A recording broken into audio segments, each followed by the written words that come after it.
A pre-request script is executed before the main request. So if there are any preconditions to your main request, you could specify them here. One typical case is creating a record and then updating it. So you could create the record in the pre-request step and then update it in the main request. So essentially we could insert a user in the pre-request step and then update it in the main request. For inserting a user, we would be using the request from our previous video. So let's declare a request. A typical request needs a URL, method, a header section, and the body. For URL, we would use the collection variable that we had created, which holds the value for our URL. So we could just say pm.collectionVariables.get and the name of the variable, which is URL. The method is post for all GraphQL requests. Header is content type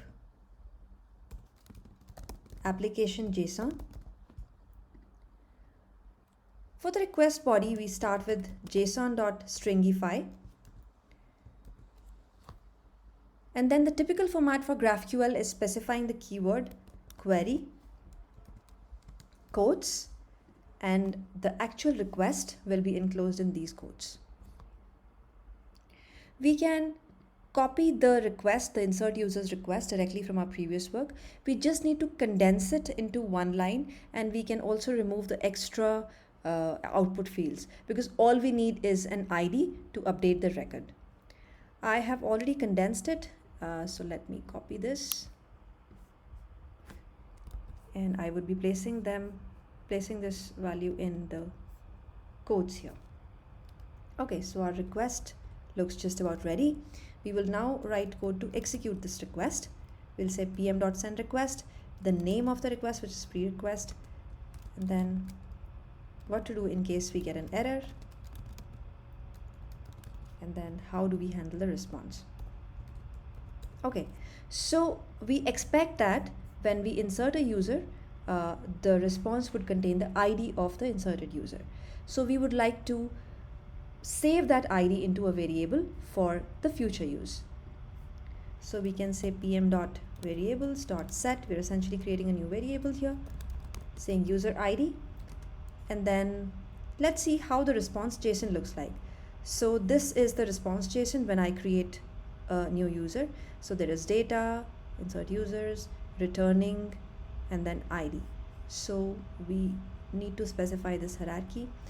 Say response.json.data.insert users.returning, and then as we see, returning is an array, and then we are interested in the first record and its ID. So we say the first record and then ID. Okay, so we have saved the ID of the inserted user into this variable. Now on to the main request. This is how the update user's request looks like. We can specify the ID of the record and the new value of the field. So we're updating the name from Simpson to Bart. For the ID, we use a set of double curly braces to indicate it's a variable. So we just say double curly braces and then the name of the variable, which is user ID.